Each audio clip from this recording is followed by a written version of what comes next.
Graça e paz, queridos irmãos, que alegria estar aqui com vocês. Também aqueles que nos acompanham aí em casa. É um privilégio para mim, para minha família, né, poder estar aqui.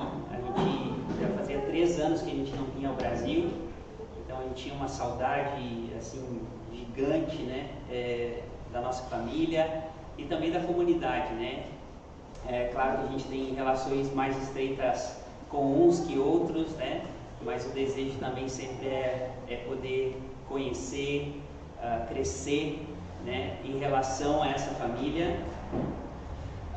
E uma coisa que eu queria, assim, já antes de compartilhar qualquer coisa, agradecer. Agradecer de coração todos vocês que nos acompanharam nesse processo nosso com a Grazi, né? Eu acho que todos vocês sabem, né, pelo grupo e também porque foi compartilhado aqui, mas a gente se sente muito abençoado, né, de contar com vocês nesse processo.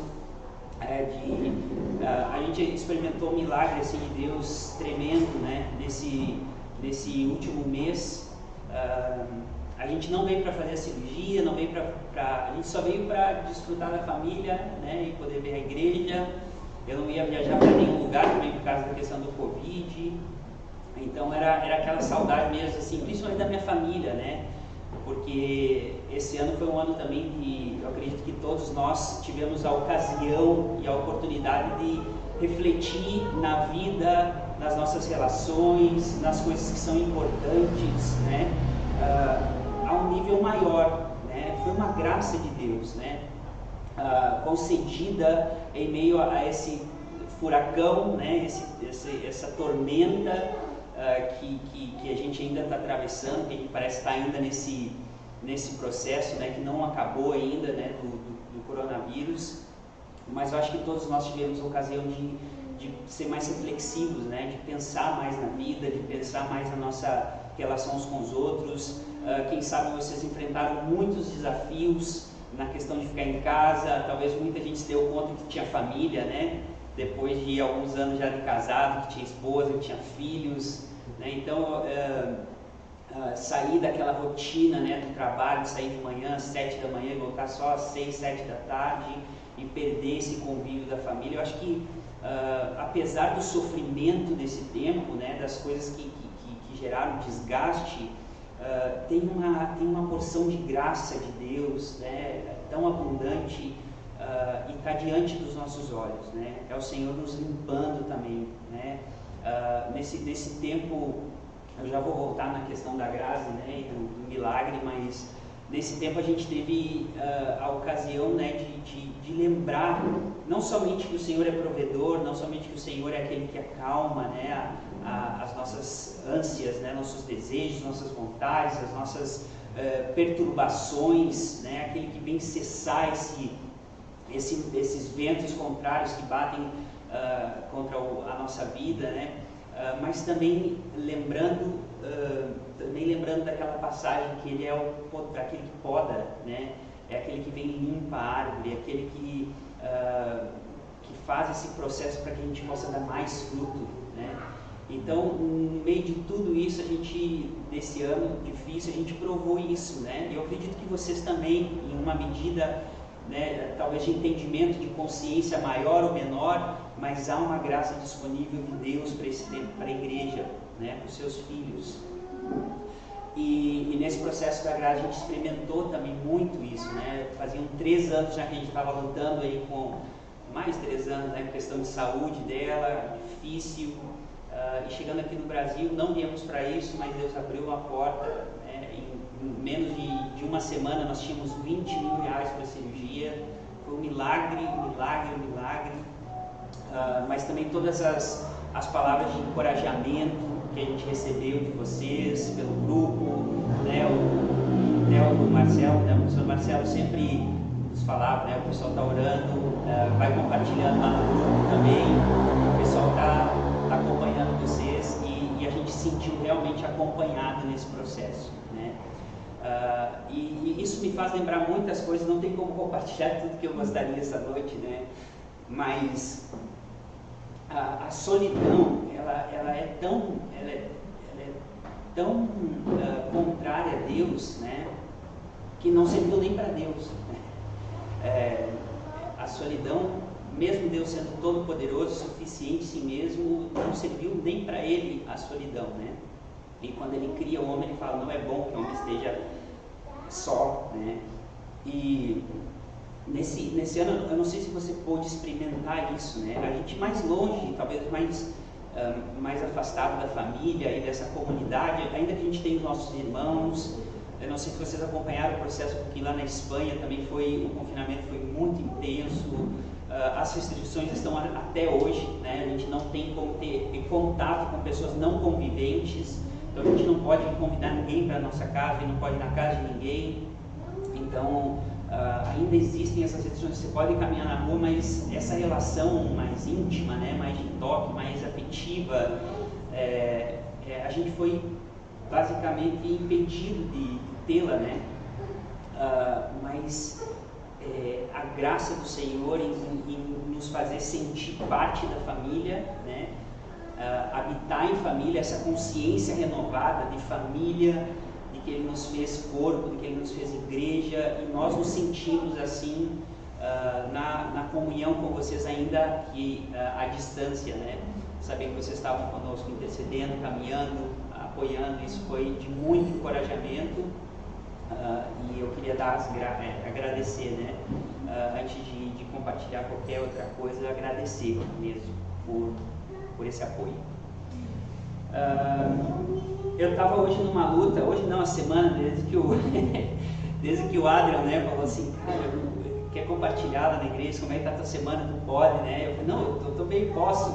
Mas naquele momento eu disse, puxa, mas eu não pensei em nada, né? E cuidando da Grazi e um pouco fora da minha rotina também, eu fico um pouco perdido, né?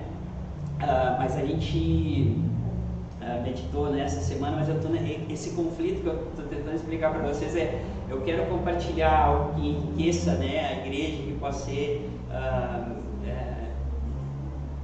a palavra que nos lava, que nos limpa, né, que nos renova, que restaura, que nos dá vida, né? Mas ao mesmo tempo quero compartilhar com vocês um pouco daquilo que a gente está vivendo lá, né? Para também dar um reporte para a igreja e vocês saberem também um pouquinho mais do que a gente está fazendo lá. Eu sei que tem ali no mural, vocês acompanham, mas né, muitas coisas se perdem nesse processo, então eu quero ver como é que a gente vai caminhar essa noite, mas confiamos na graça do Senhor. Eu quero orar mais uma vez antes de compartilhar.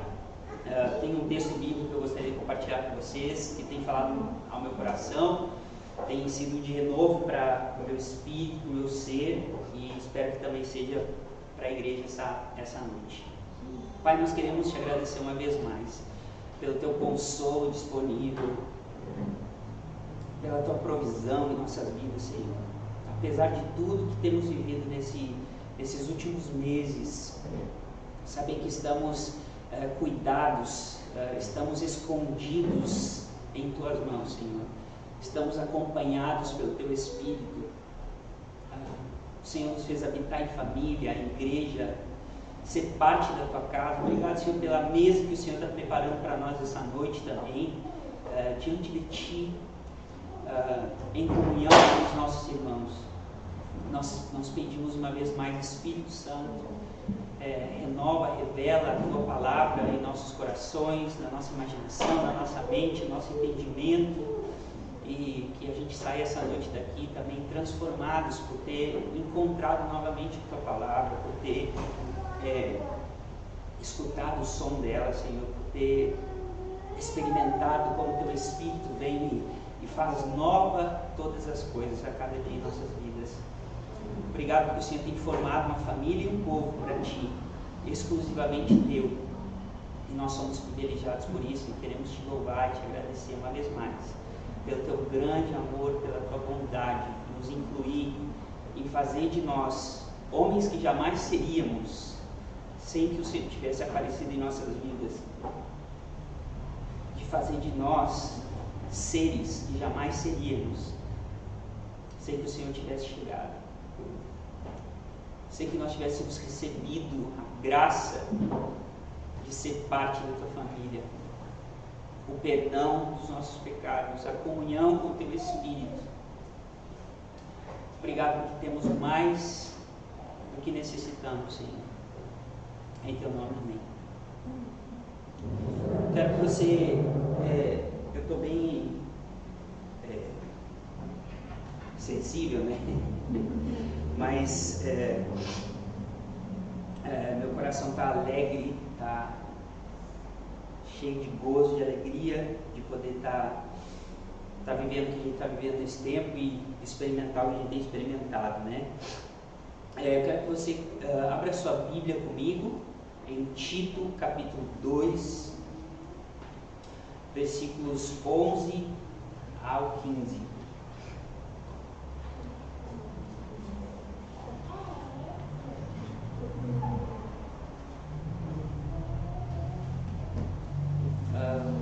Para a gente só ter um pouquinho de contexto, né, do que a gente vai ler, o apóstolo Paulo então escreve essa carta que vai endereçada, né, direcionada a Tito, um jovem gentil convertido que tinha sido deixado por Paulo em Creta, né, para pôr em ordem, né, a gente vai ver isso no capítulo 1, pôr em ordem as coisas que ainda não estavam em ordem, né?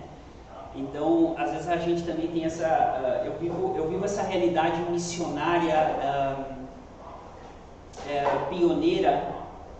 Então a gente tem que se recriar cada dia, né? E numa cultura que não é a nossa, num povo que a gente não fala o mesmo idioma, que não tem os mesmos costumes.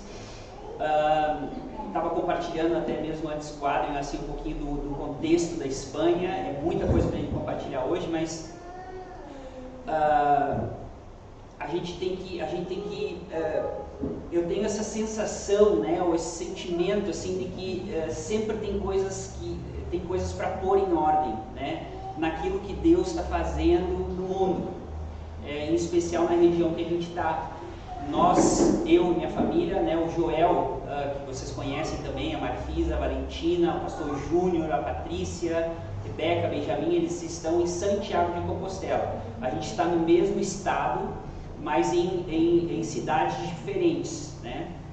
A gente conviveu por um tempo juntos, né? O Joel esteve lá com a gente na mesma cidade, o pastor Júnior também por algum tempo, e agora eles foram para pioneirar esse novo projeto, né, lá em Santiago de Compostela.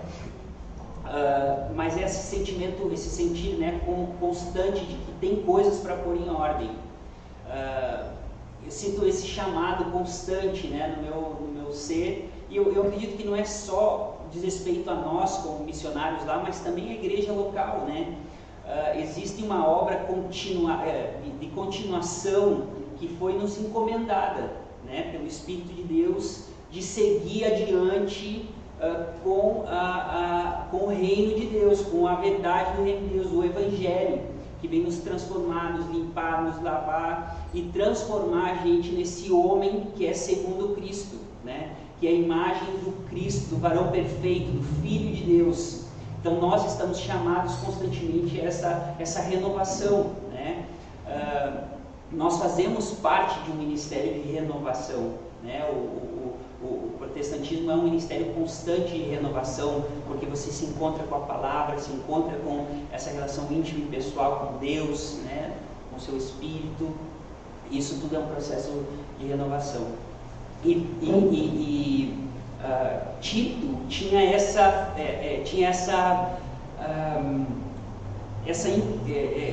tinha sido encomendado, né? E Paulo vem selar mais uma vez esse ministério, né? Então, no capítulo 1 vai descrever um pouquinho todas as coisas que aquela cultura tinha, né? A gente vê que os cretenses lá eram glutões, eram preguiçosos, eram enganadores, mentirosos, né? Aqueles que se diziam conhecer a Deus, no final do capítulo 1 tem lá que, dizendo conhecer a Deus, agiam de forma contrária a esse conhecimento, né? Então não expressavam verdadeiramente a relação pessoal com Deus, não existia isso, eram mentirosos na sua intimidade com Deus, né? Então, esse momento da história que a gente está vivendo também, eu sinto que tenho esse entendimento que é um momento também de renovação de Deus no nosso meio, no meio da igreja, né? Eu comecei também falando um pouco sobre isso antes, e é o que a gente tem provado um pouquinho lá na Espanha. Fazem 6 anos que a gente está nessa nova região, fazem 11 que eu estou lá, e 6 anos que a gente está nessa nova região. Então começamos um trabalho pioneiro lá com uma pequena equipe, né, para começar um novo trabalho de formação, de evangelização, de plantação de igreja. E nesses últimos 6 anos a gente tem trabalhado em cima desse caminho, né, dessa visão. E nos últimos aí, em julho do ano passado, o Joel, né, juntamente com a equipe que foi a Santiago de Compostela, que sai desse núcleo que foi formado nesses últimos 6 anos, começam esse novo trabalho lá em Santiago. Claro que muito impedidos agora mesmo por causa da questão da pandemia, né? Mas Deus tem dado uma graça especial. Eu até não quero me adiantar e contar tudo que eles estão vivendo, né? Logo vocês receberão alguma informação mais, um videozinho lá da família para contar também, né, essa experiência que eles estão vivendo lá. Mas Deus tem aberto portas em tempos que a gente imaginava que não podia ser feito nada, né? Mesmo com todas essas restrições, esses fechamentos. Então, a gente nesse último ano, apesar, né, da pandemia, a gente experimentou essa multiplicação da equipe. Então lá em Santiago tem 7 famílias vivendo lá agora, fazem parte dessa equipe, que tem esse mesmo coração de plantar igreja, né, comunidade saudável, proclamar o Evangelho, né, através também do Caminho de Santiago. Eu estava comentando com o Adrian antes, o Caminho de Santiago é um dos lugares na Espanha onde a gente tem mais abertura para compartilhar o Evangelho. Supostamente é uma das únicas brechas dentro dessa cultura onde você consegue livremente, abertamente proclamar o Evangelho, né? A Espanha passou por um processo há um tempo atrás, né? A gente está falando mais de 40 anos, né? Nos últimos, vamos voltar um pouquinho, né? Teve a ditadura, que caiu faz 40 anos, mas ela esteve por muitos anos no poder, e ela foi aliançada com a Igreja Católica lá naquele tempo. Então houve muita guerra familiar, conhecida a Guerra Civil lá. Houve uma ferida muito grande, né, nessa questão de a igreja era um lugar de refúgio, era um lugar de pastoreio, era um lugar de reconciliação, era um lugar de perdão, e agora é um lugar de opressão, né, porque está apoiando um governo ditatorial. Então houve uma dor, e a gente nota essa dor até hoje muito latente, né, na questão da cultura espanhola em geral. Então a nossa região lá, a nossa cidade que a gente está agora mesmo, é uma cidade que nem tem uma igreja evangélica ainda estabelecida, né? Nós estamos plantando a primeira igreja evangélica do povoado. É um povoado de 20 mil habitantes. A gente está trabalhando com um núcleo, né, de plantação de igreja. Esse ano foi um ano que a gente viu também uma graça de Deus para alavancar alguns processos, até mesmo com essa igreja que estava sendo formada lá. Tivemos impedimentos de estar juntos, de se unir, mas foi... Deus trouxe 2 famílias novas para a nossa convivência. Então a gente está fazendo também online, né, o nosso culto lá, mas tentando visitá-los também quando era possível, né, nas cafeterias, nos restaurantes, ter tempo de discipulado com essas pessoas. Então foi um tempo assim de estar mais próximo e de fazer parte dos processos de dor e sofrimento que todo mundo está vivendo nesse tempo, né? Mas ver como também o Evangelho, com a palavra de Deus, tem poder, né, de restaurar, de renovar, de reconciliar pessoas. A gente tem provado isso nesses começos da igreja lá. Deus não nos deu uma estrutura e nós não estamos pedindo agora mesmo.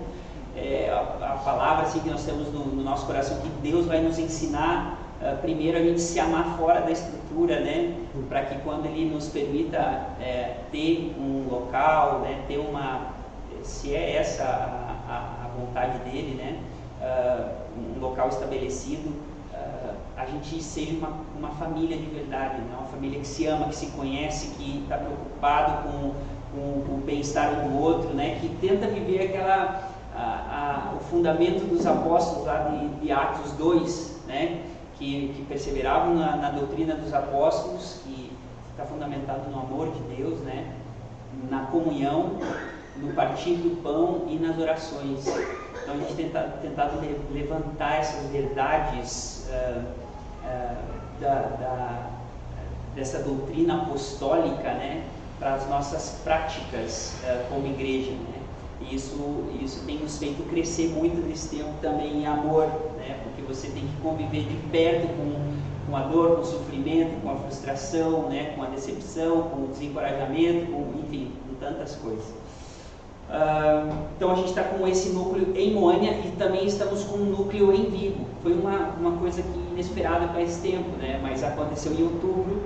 Nós dividimos o núcleo em 2 núcleos, então já expandimos também, né, a atuação da igreja. Já enviamos um grupo para Vigo, que atendemos mais os irmãos dessa região. Eu constantemente estava lá, né, mas agora a gente tem feito tudo online também. Mas assim, são 2 realidades, 2 movimentos, né, de Deus, da sua igreja, e a gente está feliz por provar e por experimentar isso. A gente também tem um trabalho lá com as mulheres que exercem a prostituição, né?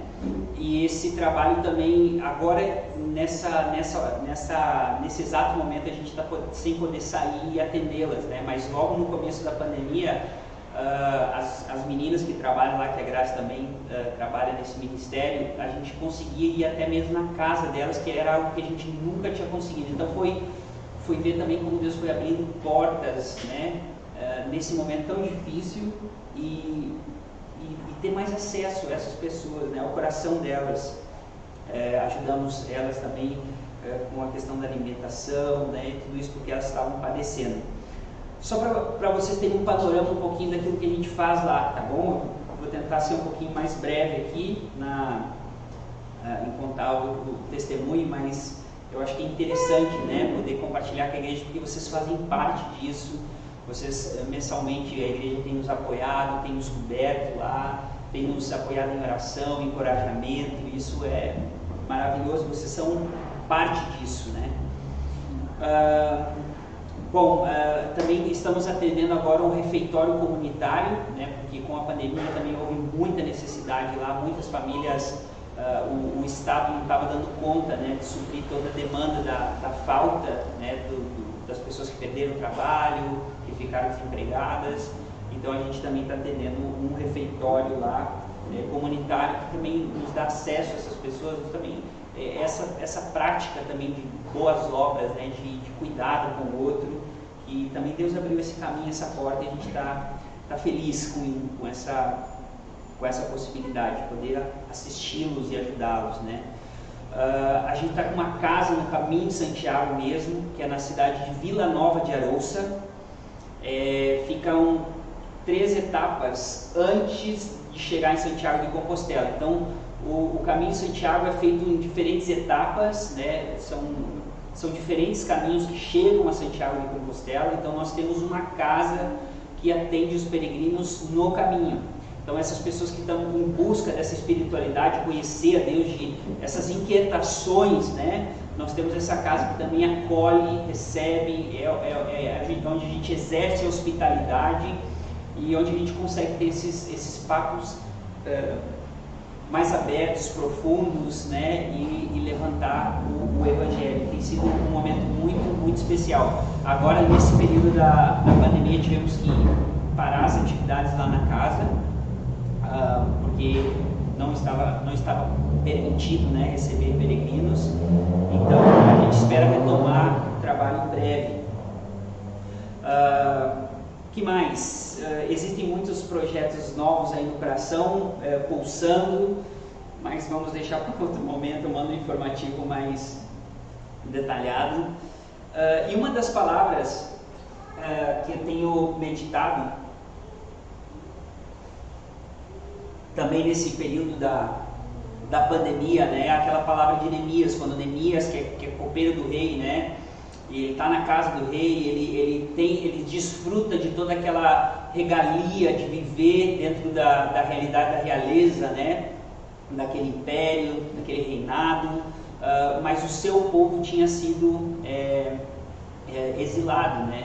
Então os muros de Jerusalém tinham sido destruídos e Deus toca o coração desse homem, né, e leva ele a sair dessa condição confortável que ele se encontrava. Estava tudo resolvido para ele, não tinha, aquilo tinha acontecido com os judeus, né, com gente da sua raça, existia aí um sentimento envolvido em tudo isso, mas sendo honesto na nossa realidade hoje, né, as pessoas estão mais tentando se livrar a pele, né, e dizer, aquilo que passou e a gente daqui para frente vai desfrutar do que Deus tem nos permitido viver, né.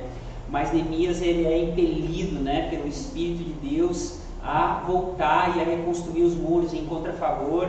Então uma das questões que a gente tem refletido também como comunidade lá é falar assim, qual é a nossa parte nessa reconstrução também, daquilo que o Senhor quer fazer, né? Eu sei que é um pouco alegórico assim, mas pensar nesses elementos, né, de contextualização e saber, Senhor, qual é a parte nossa hoje de igreja, da igreja do Senhor, do teu povo, qual é a nossa parte em relação a essa sociedade que a gente está vivendo, o sofrimento do nosso semelhante, do nosso povo, dos passo-fundenses, dos rio-grandenses, dos brasileiros, né? E no nosso caso lá também dos espanhóis. Qual é a nossa parte? Qual é a nossa porção? O que o Senhor está nos chamando a viver e a fazer também, né? Como fruto daquilo que a gente conhece de Ti. Então essa também é parte do momento que a gente está vivendo de reflexão lá interna. Bom, dito isso, quero ler com vocês Tito capítulo 2. A gente já viu um pouquinho do contexto aí de Tito. Vocês viram que a gente está fazendo uma salada de fruta, né? Aqui entre o testemunho, entre um pouquinho do relatório, mas confiamos que o Senhor vai dar graça aqui para a gente sair edificados essa noite, encorajados, né, pelo seu Espírito e renovados pela sua palavra. Então, Tito capítulo 2, versículos 11 a 15 diz assim: porque a graça de Deus se manifestou salvadora a todos os homens. Ela nos ensina, quero fazer um parênteses aqui, ela nos ensina, ela nos educa, ela é pedagógica, essa graça é pedagogia de Deus com a nossa vida. Ela nos ensina a renunciar à impiedade e às paixões mundanas e a viver de maneira sensata, justa e piedosa nessa era presente, enquanto aguardamos a bendita esperança, a gloriosa manifestação de nosso grande Deus e Salvador, Jesus Cristo. Ele se entregou por nós, a fim de nos redimir ou nos remir de toda a maldade, purificar para si mesmo um povo particularmente seu, dedicado à prática de boas obras. É isso que você deve ensinar, exortando-os e repreendendo-os com toda a autoridade. Ninguém o despreze. Então a gente viu um pouquinho do contexto aqui de Tito, né, a sociedade que ele vivia, a decadência daquela sociedade, né, nessa área moral, na área religiosa. Paulo vai dizer até mesmo os seus profetas, os seus poetas em algumas versões, né, vão dizer isso a respeito de vocês, que vocês são maus, são bestas, são feras, são malignos, né? E aqui Paulo está lembrando Tito que ele precisa levantar a vista dele para essa graça que foi manifestada, essa graça de Deus que é desde a eternidade agora foi disponibilizada de forma física, de forma visível, Jesus Cristo, graça encarnada do Pai, né? Revelação manifesta do Pai, e Ele, essa graça, ela nos ensina a renunciar à nossa vida ímpia, a nossa impiedade e as paixões mundanas. Então olha só, não tem como a gente ficar neutro com tudo que acontece no mundo, né? Cada dia mais a gente assiste mais filme, a gente vê mais, a gente é mais influenciado, né, por essas tendências novas culturais. é quase impossível você ficar isolado dessas influências. Tito, de certa forma, estava vivendo algumas influências nesse sentido.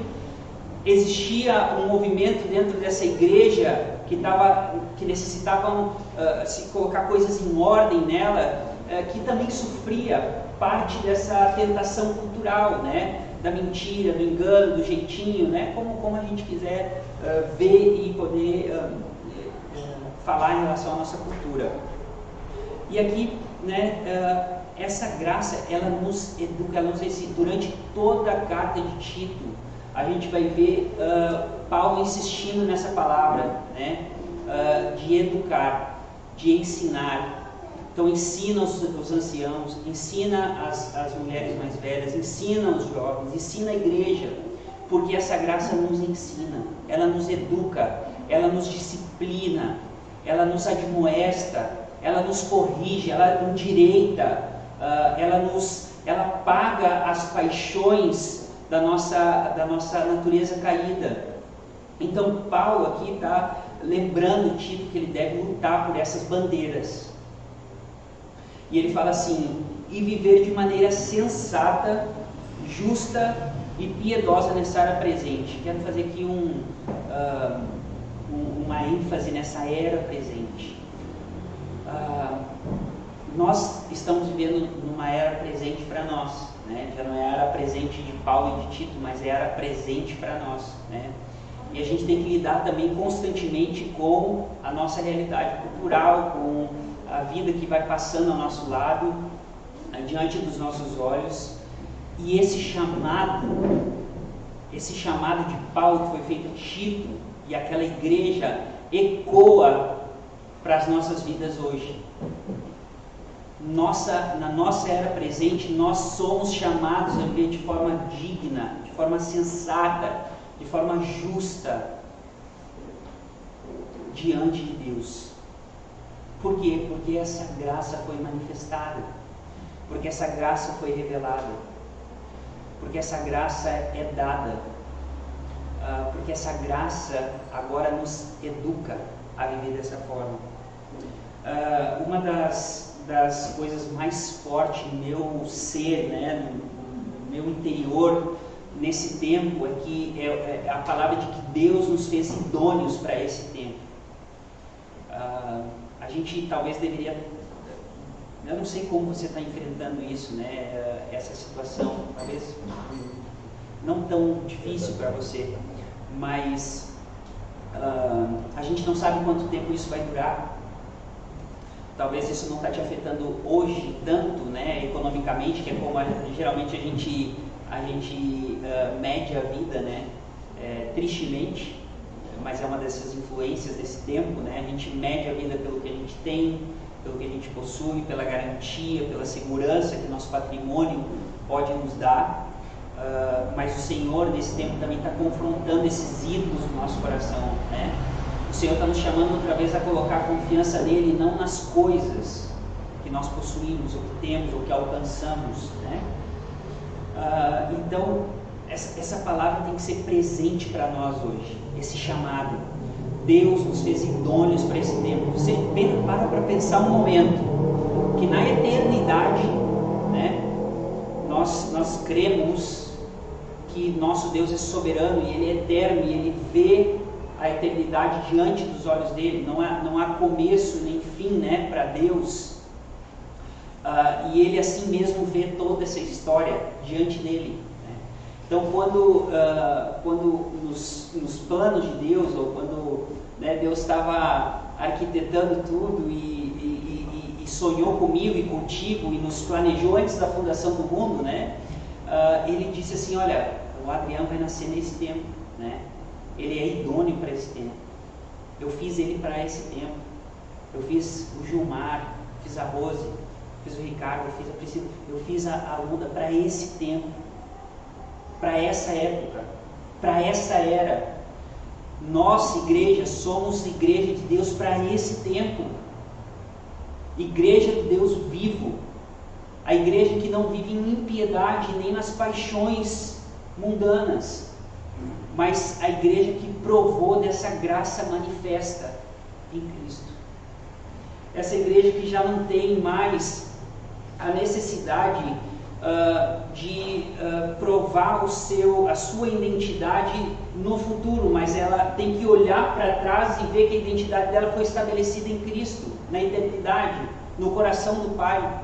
E Ele decidiu nos entregar para esse mundo, e nesse mundo, e nessa era, agora. E esse chamado de Paulo a Tito, de ser relevante naquele tempo, sendo ainda um jovem, sendo um gentio convertido, não sendo tradição judaica, mas um chamado a fazer diferença naquela época, naquela sociedade, naquele momento, a reconstruir, a reorganizar, a reordenar, a botar em ordem o que não estava. Esse é o chamado do Senhor para nós hoje. É o que eu me sinto desafiadíssimo lá na Espanha em relação a tudo que a gente está vivendo. E eu acredito que é uma palavra idônea para os tempos que a gente está vivendo.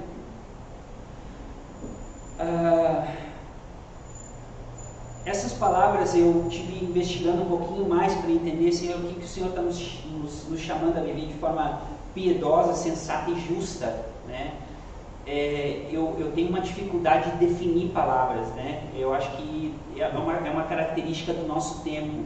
Se a gente pensar hoje o que é piedade para ti, talvez vai ser para ti uma coisa, para o outro vai ser outra, e a gente está nesse mundo bem líquido, né? Nessa coisa que as definições são muito voláteis e cada um tem uma definição da coisa, do amor, da liberdade, né? E isso tudo acaba nos afetando. Então, quando a Bíblia, né, está falando sobre piedade, num primeiro momento assim, eu fui levado a entender aquilo como compaixão, né? Deus está nos levando, Deus está nos chamando a ser piedosos, né? A cuidar do outro, e sim, também, mas o sentido aqui, dentro desse contexto, essa piedade, sensatez e justiça, elas são praticamente sinônimos daquilo que Paulo está comunicando a Tito e a nós hoje, igreja. A piedade, né, Calvino define ela, ele faz uma definição um pouco mais longa de piedade, mas tem um autor que dá uma resumida, né, na perspectiva reformada, né, de Calvino, sobre piedade. Ele fala assim: absoluta obediência do seu intelecto à palavra de Deus. Então, piedade, o que é a piedade? É a absoluta obediência do seu intelecto à palavra de Deus. Então nós temos aqui uma referência, nós temos um fiel. Fiel é aquilo que está para o outro. Então, por exemplo, se eu quero 1 metro de tecido, eu preciso de um fiel que me diga quanto que é 1 metro, que é uma trena, né? Ou uma régua de 1 metro. Então eu sei que aquilo é fiel, eu vou ter 1 metro ali. Então o fiel é 1 metro, é o esquadro para a parede, é o prumo para a parede, né? É a balança, aquelas balanças antigas que as pessoas colocavam uma quantidade de peso de um lado, né, 1 quilo, e aí tinha que equilibrar o quilo, né, a balança equilibrava do outro lado. Meu avô, que tinha silo antigamente, né, um silo pequeno na fazenda, nós brincávamos sempre nesse tipo de balança, né? Botava os pezinhos lá e subia em cima para ver quanto que a pessoa está pesando, né? Mas essa balança é o fiel, né? Esse peso, essa medida é o fiel para a gente saber quanto que é. Então, o que Paulo está comunicando aqui com a gente, com Tito, ele está falando assim, ó, a piedade, ela é fiel, ela é referente, ela é referência, ela é uma medida exata que vem de Deus. Então, absoluta obediência do seu intelecto à palavra de Deus e obediência de sua vontade à vontade de Deus. Então, nós temos uma vontade que é maior, que é absoluta, que rege o universo, que formou o princípio e que vai nos dar o fim, né? Essa é a vontade de Deus. E o poder de Deus, Deus sendo todo-poderoso, o que a igreja experimenta é parte do poder de Deus, mas esse poder de Deus está a serviço da vontade dele. Todo o poder que Deus tem está a serviço da sua vontade. Então Deus tem uma vontade que é imutável. Deus compartilhou lá no princípio, né, antes que houvesse qualquer coisa, ele decidiu ter uma família. E essa é a vontade do Pai. E ele não vai parar, ele não vai se cansar, ele não vai desistir, ele não vai mudar de ideia, ele não vai trocar de assunto, ele não vai mudar de plano, ele vai acabar, porque a sua vontade é essa. Amém? Deus tem uma vontade perfeita e a nossa vontade deve estar submetida à vontade de Deus. Isso é piedade. Essa vida que é nutrida, que é regada, que é construída nesse firme fundamento, que tem esses balizadores que não me deixam viver impiamente ou segundo as minhas paixões. Ok? Então nós temos um balizador. Sensatez, também tive muita dificuldade de traduzir isso. Sensato, tá, o cara prudente, né? Mas também investigando um pouquinho, é aquele que tem critério, que também está vinculado a essa piedade. O critério é o fiel. Amém? Fiel, ele é fiel, ele não muda. Lembram desse versículo, né? Ainda que você deixe de ser fiel, ele permanece sendo fiel, ele não muda. Ele é uma medida exata, perfeita, plena, completa. E justo tem esse mesmo sentido aqui. O justo é o fiel. É a medida que Deus determina, é a sua justiça, né?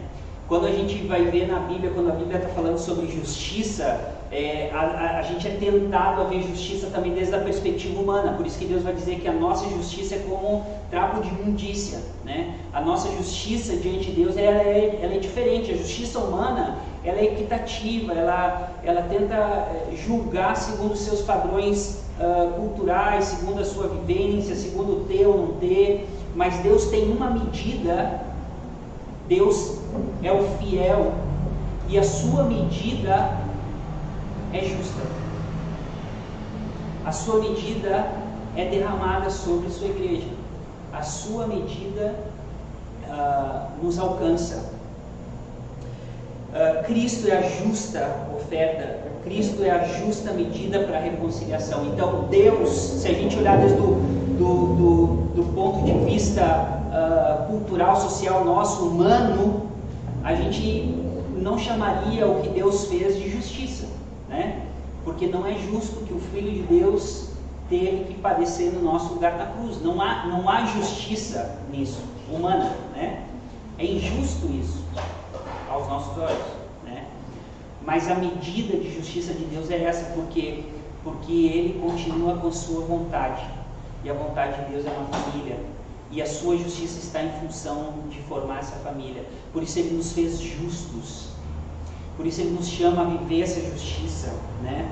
Então, para a gente terminar essa pequena reflexão, eu gostaria de fazer... como é que fala isso no português? Um capiê. Quero fazer como recalcar, né? Quero recalcar aqui com vocês o que Tito, capítulo 2, versículo 11 e 15 diz. Então, a graça de Deus, ela nos ensina, ela nos educa, né? A viver essa vida de renúncia, de sacrifício, a mesma vida que Cristo viveu. Ele vai falar que pela obediência ele aprendeu, né? Até o nosso Cristo, né? O nosso Jesus, pela obediência, pelas coisas que ele teve que passar, pelo sofrimento que ele aprendeu, né? Isso nos ensina, isso deve ser inspiração, deve ser referência para a gente, deve ser o nosso fiel. Essa graça manifesta o fiel. Quando eu olho para ela, eu sei como é. Quando Jesus viveu o pior ano da vida dele, né? Digamos que foi a pandemia que Jesus teve que viver, né? O tempo da crucificação, o espanhol está terrível, o português está terrível, né? A crucificação foi um momento até mesmo de pedir: Pai, se for possível, passe de mim, né? Parece muito isso, né? Parece um sacrifício, não sei, né? Mas não sei como explicar isso, mas Jesus até mesmo viu que aquilo que ele estava para ver era muito difícil. Mas até mesmo nesse ano mais difícil da vida de Jesus, esse ano o último sacrifício, né? E completo sacrifício, inspiração final do sacrifício que ele já tinha feito, de viver longe do Pai, de sair, né, das regiões celestes e tomar forma humana e como homem servir aos demais homens ímpios, mundanos, apaixonados pelo pecado, sendo traído, sendo enganado, né, tendo que viver todas essas afrontas, sendo tentado, né, pelo nosso tentador. O último suspiro na cruz, né, foi um suspiro de perdão, foi um sacrifício de perdão, porque ele está formando a família, ele está formando seus filhos, ele está impartindo, ele está repartindo, compartilhando do seu espírito de filho com os demais filhos, né? E nesse último momento de dor, de sacrifício, de talvez o pior ano que Jesus teve que viver, dos anos que ele teve na terra, assim mesmo ele passou amando. Ele passou não amando a si mesmo, mas amando os outros, os demais. E isso tem que ser inspiração para a gente. A gente tem que olhar para isso, olhar para a cruz de Cristo e lembrar disso. Ser confrontado na nossa maneira de viver, balizar, redefinir, realinhar, reeducar o nosso coração e as nossas vontades, os nossos desejos nessas verdades, porque a gente foi chamado para viver nessa era presente e de forma idônea. Deus nos fez idôneos como filhos, como igreja, para viver nesse tempo. Ela nos ensina a viver de forma sensata, justa, piedosa no nosso tempo. Essa graça. Ela nos ajuda a guardar a manifestação completa de nossa esperança, a manifestação do nosso Deus, quando Ele virá, e já não veremos mais como sombra, né? Mas como Ele é de fato, e tudo se fará novo, né? Para nós. Jesus, Ele já fez todo o trabalho, Ele se entregou para nos redimir, para nos purificar e nos separar para uma vida de boas obras. Então,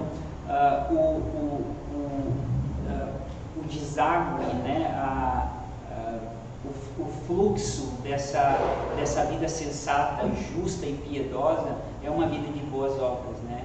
É uma vida de atenção com o outro, de pastoreio, de escuta, de companhia, de apoio, de entrega, de repartir, de compartilhar. Tudo que Jesus nos ensinou foi isso. Quando os discípulos iam no caminho de Emaús, né, falando sobre o que tinha acontecido, a tristeza do coração deles, porque o Mestre, né, o Salvador, tinha morrido naquela cruz, e Jesus caminhando com eles, mas o que fez eles lembrarem ou perceberem que Jesus estava com eles foi quando Jesus sentou e deu graças e partiu o pão e repartiu. E ele nem ficou para comer, ele foi embora. Mas isso lembrou, né? Essa é a vida que o Senhor está nos chamando a viver, né? Essa vida de entrega, de repartição, de compartilhar. Ele disse que nós cruzaríamos ao outro lado. E isso deve ser paz e descanso para o nosso coração. Quando ele disse para os discípulos, vocês cruzem que eu vou encontrar vocês do outro lado. Essa era a promessa. Eu vou ver vocês do outro lado. Então, no meio do caminho, eles se assustaram, né? A tempestade veio, era forte mesmo, eles temeram pelas suas vidas, mas porque eles esqueceram a promessa, né? A promessa que Jesus fez é: eu vou encontrar vocês do outro lado. E essa é a promessa para nós hoje. A gente pode passar por esse momento de tribulação, de aflição, de angústia, de escassez em algum sentido, né? Mas ele disse que nos encontraria do outro lado. Há uma esperança fiel, declarada, estabelecida. Há uma mesa preparada para a família. Há lugar preparado para os seus filhos. E isso deve encher o nosso coração nesses dias de angústia e de tribulação. Amém? Eu quero que você feche seus olhos. Quero terminar esse tempo orando com você.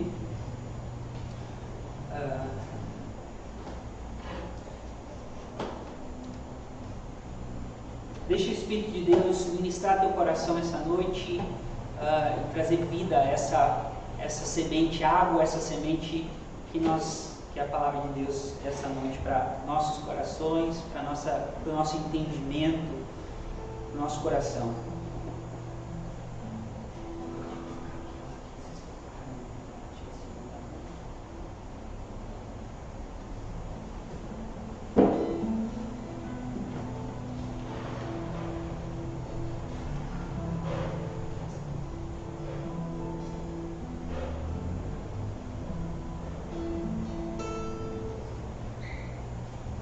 Para os nossos irmãos cantarem novamente uma canção que a gente cantou, e eu quero que você medite nessa verdade, nessa palavra. Eu quero terminar essa noite convidando você, né, a esse chamado de viver de forma justa, sensata e piedosa, que essa vida regrada em Deus, na comunhão com Ele, com a verdade dEle, com a palavra dEle, que nos limpa, que nos purifica, que nos renova, que nos restaura, que nos abençoa, que nos traz lucidez de novo, que traz critérios novamente para a nossa vida, que nos ajuda a discernir entre o bem e o mal, entre o bom e o mal. Senhor, nós queremos te agradecer, Pai, essa noite, uma vez mais, pela tua graça derramada, manifesta e abundante sobre nossas vidas, pela tua igreja, Senhor, que é tua. A tua igreja que tu está separando e preparando para ti, um povo teu, chamado pelo teu nome, que tem a marca tua, que tem lugar na tua casa, na tua mesa. Senhor, são tantas promessas, nós queremos nos alegrar essa noite nessa verdade. Renova a nossa mente, o nosso coração, na verdade da tua palavra, do Evangelho, que nos limpa, nos purifica e nos restaura. Nós queremos declarar uma vez mais essa noite que o teu amor não falha, que o teu amor não muda, que tu és inamovível, inabalável, que não há sombra de variação alguma em ti, que tu és o fiel, a referência, que nós podemos olhar sempre para ti e não temer. Obrigado que o Senhor nos acompanha e o Senhor nos fez idôneos para esse tempo. Obrigado que o Senhor fez essa igreja, Fé e Vida, aqui de Passo Fundo, idônea para esse tempo. Obrigado que tu fez os nossos irmãos que estão nos vendo nessa noite, nesse culto. O Senhor fez eles idôneos para esse tempo, para viver qualquer tribulação, qualquer angústia, qualquer provação. O Senhor vem nos dar significado em meio ao sofrimento.